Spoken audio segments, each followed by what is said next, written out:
Kat Bat from Digital Leopard, and today I've got with us Kevin Wright from KW Chartered Accounting, an award-winning accounting firm. Kevin, would you like to say a few words about yourself? Well, it's fabulous to be in front of you, Kat, so I'm looking forward to this interview. Could you tell us a little bit about your business? I mean, it's an accounting firm, chartered accountants. Yeah, we're an award-winning firm. Over 99% of all our new clients come from recommendations. And they're generally the best clients anyway, as everybody knows. If you get somebody that's been recommended to you, you're on a good footing to start with. Absolutely, and that's the best testimonial to show that what you do is great. If people not only stay with you, but also recommend others. Yeah, absolutely. How did you start working for yourself? How have you always been working for yourself, or? No, I've generally been a partner in a 5-partner firm and an 8-partner firm, and I trained in the city when I trained as a chartered accountant and chartered tax advisor. So it was about 5 years ago we set up on our own. It's only been 5 years. I thought it's been longer. No, so I branched out on my own about 5 years, and that's when we started winning the awards. Yeah. And we've got a team of 15 of us now. Oh wow, brilliant. So it's really good sized business now. Yeah. No, judging by all the awards and how well established everything seems, I thought you've been going on for ages. But 5 years is good going. It's a decent time to show that you know what you are doing, and it's brilliant. What spurred you to start doing it on your own rather than working for somebody else?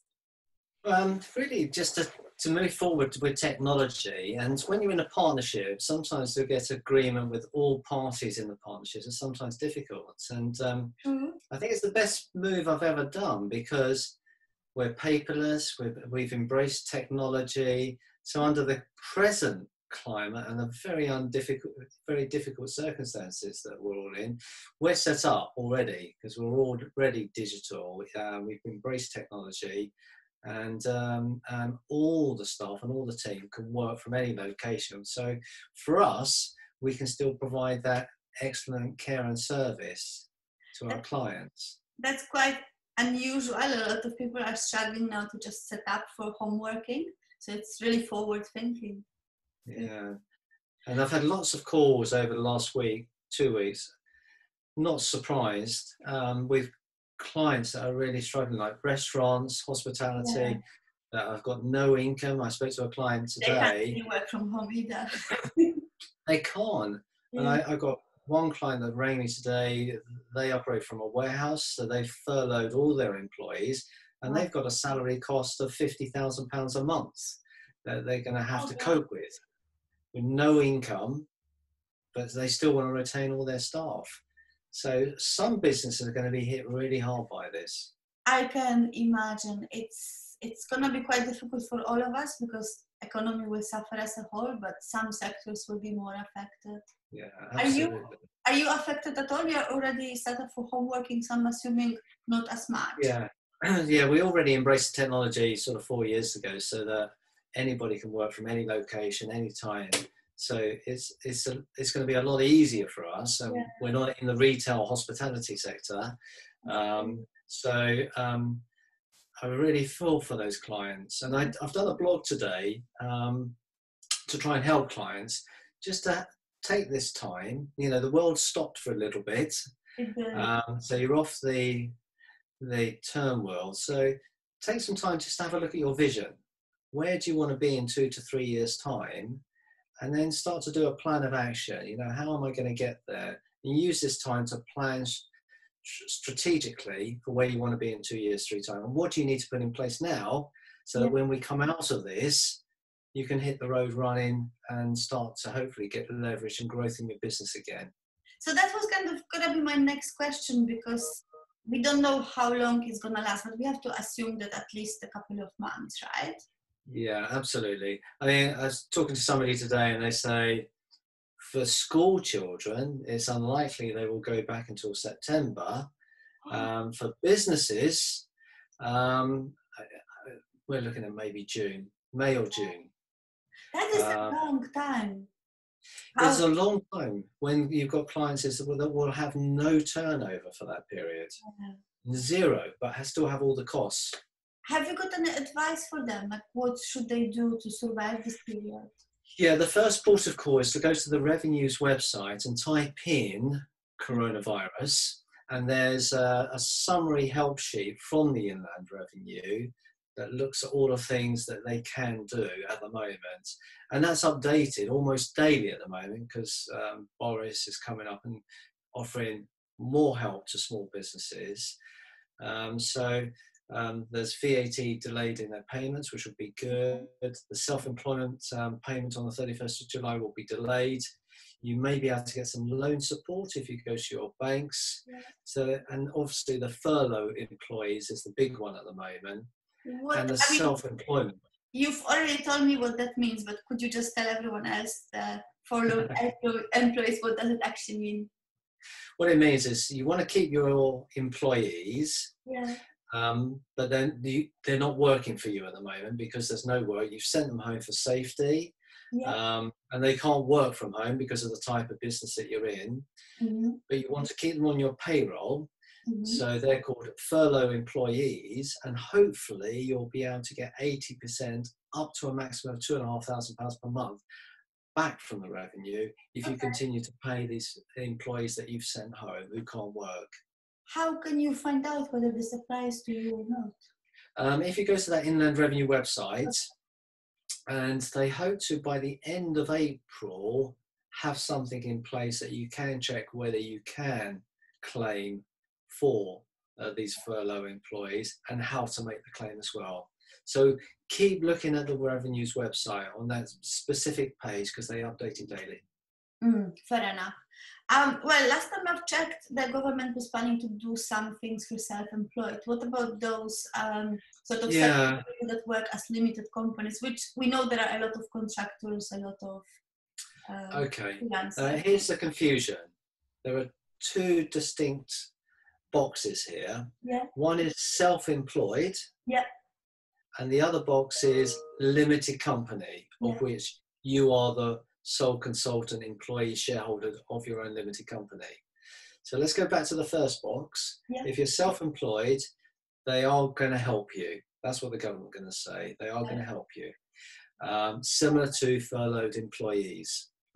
If you're a director of your own limited company, there's very little help at the moment, and we're going to have to watch this space of how they're going to actually support director shareholders of their own company.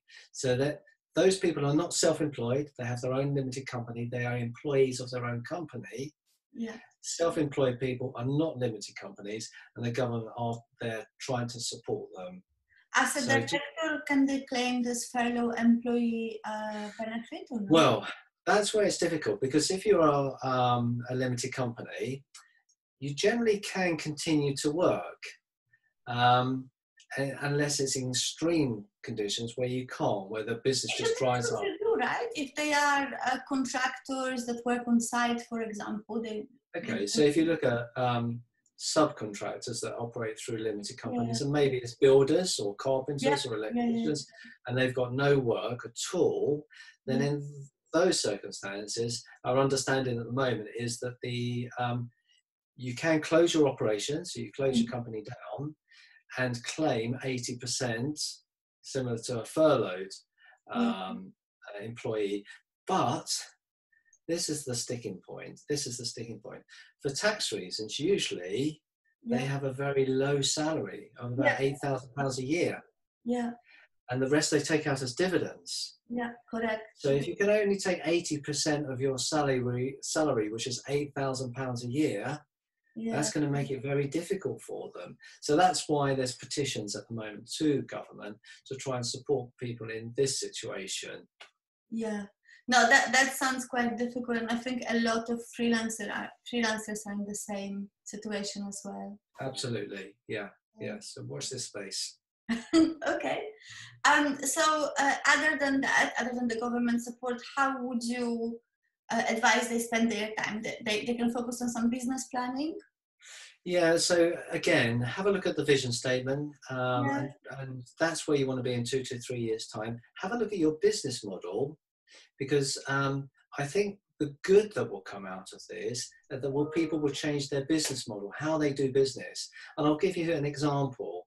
One of my clients is a yoga teacher, Yeah. runs classes, but because of this, she can't meet anymore. So she's now providing online classes. So instead of our audience being just in the location of where she lives, Yeah. her business location now is worldwide, because people can buy into those services. So I think there will be opportunities where people will change the nature of the way they provide and perform the services.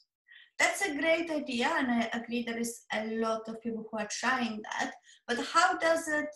So if you think about it, there are a lot of video tutorials on YouTube already, especially like in yoga space. But anything Yeah. that you can think of, that you can find YouTube tutorials. How would you differentiate yourself to justify charging for your services?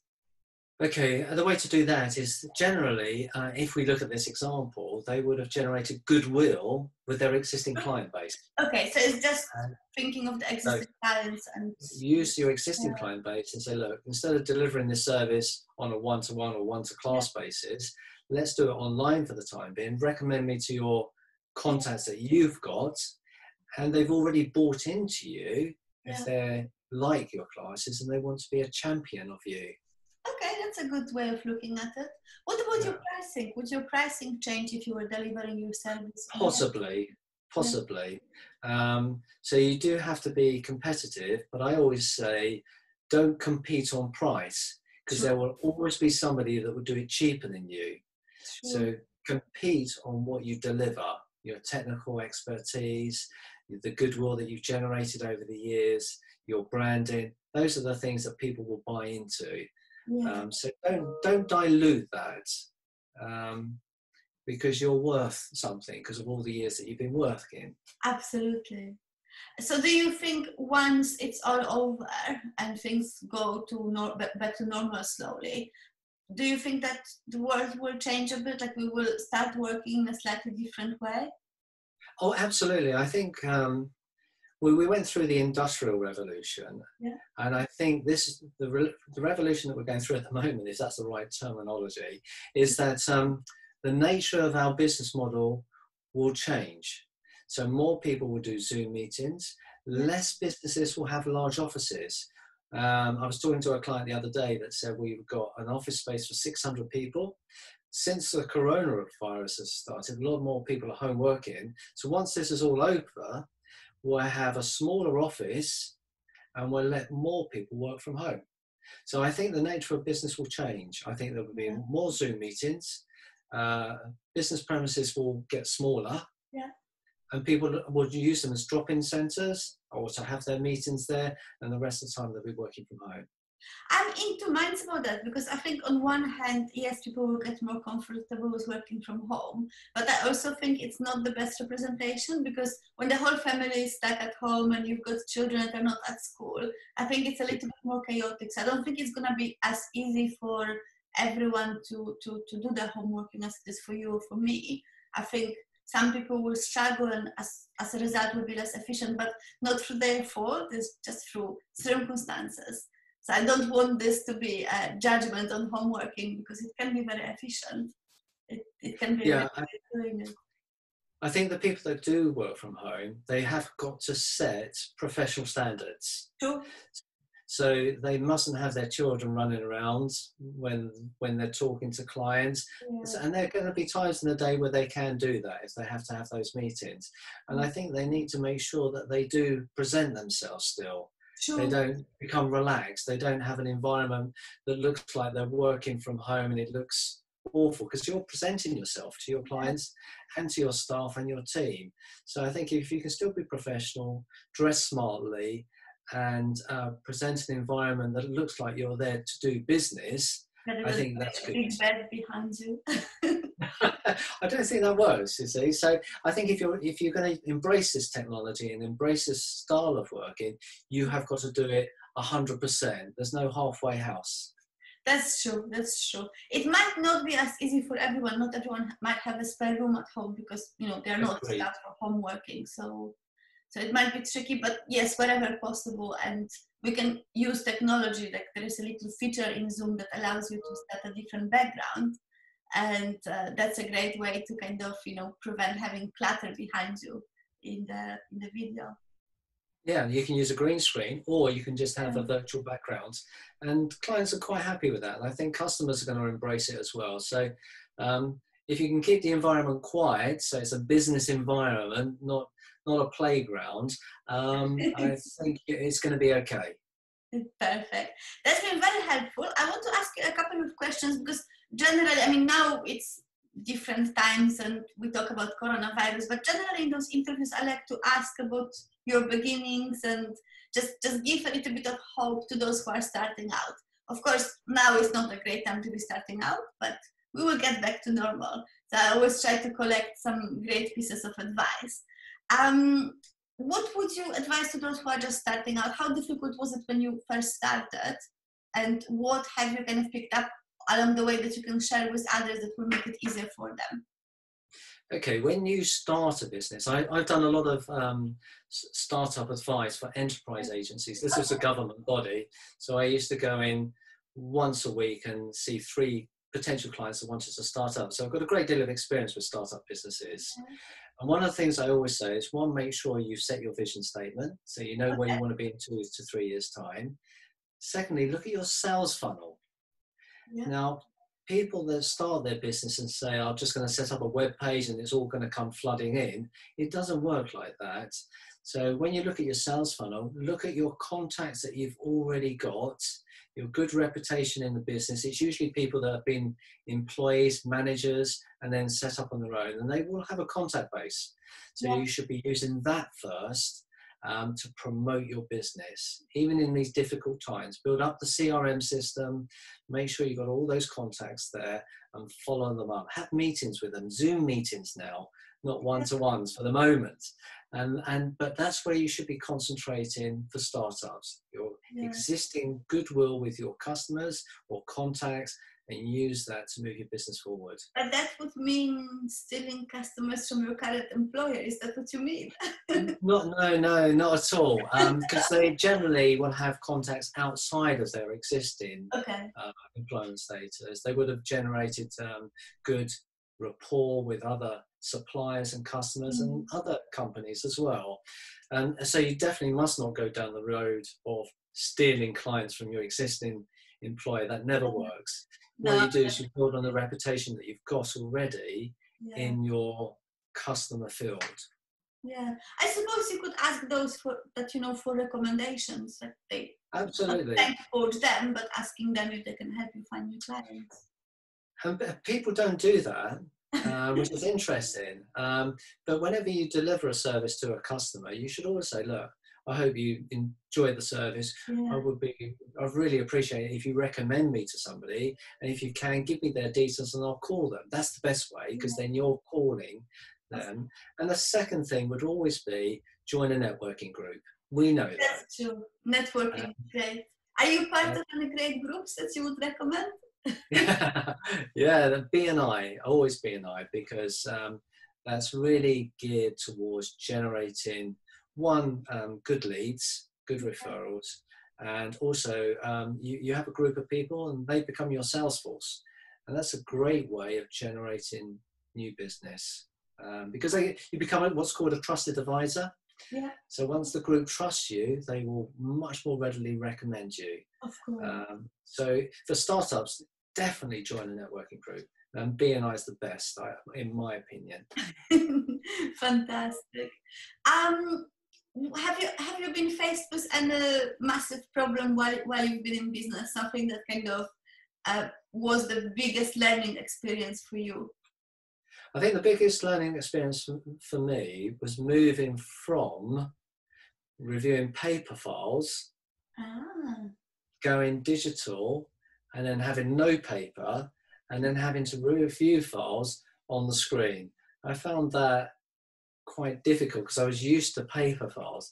But now, I've done that 5 years ago, I would never go back to a paper file. It's so much easier to review using technology. Agreed. One million dollars question. When you first started out, how long did it take you to get to the salary level that you had in employment? Well, it's funny because I trained in the city, so when I jumped into a partnership, it was always going up and up and up. So it wasn't like a normal startup where you're an employee and then you take the risk. In accountancy, you just join a partnership, and if you've got the technical skills and the personality as well, you naturally progress. That's true. It's slightly different It is different, yeah. Okay. So my final question is: are there any books or other resources that you would recommend to the people starting out? Yeah, very good point. Now, I always say you must set your monthly KPIs, key performance indicators. Okay. On mine, I've made myself read one business book per month. That's a lot. That was one of my. It's so easy to skim read them. So on my KPIs, I would say read one business book per month. And I would highly recommend any startups or established businesses to do that for a period of 6 months. Just pick up a business book, read it, how to use the internet to gain sales, how to set KPIs, what's a vision statement, what's the 12.5 steps to become a successful business. Read all those books and take the golden nuggets from them, because that will really help your business go forward. Fair enough. Thank you so much for all this advice. It's been great to have you with us. Thank you, Kat. I hope to interview you again soon when things get better in the world. Yeah, absolutely. And it will get better. So just have hope.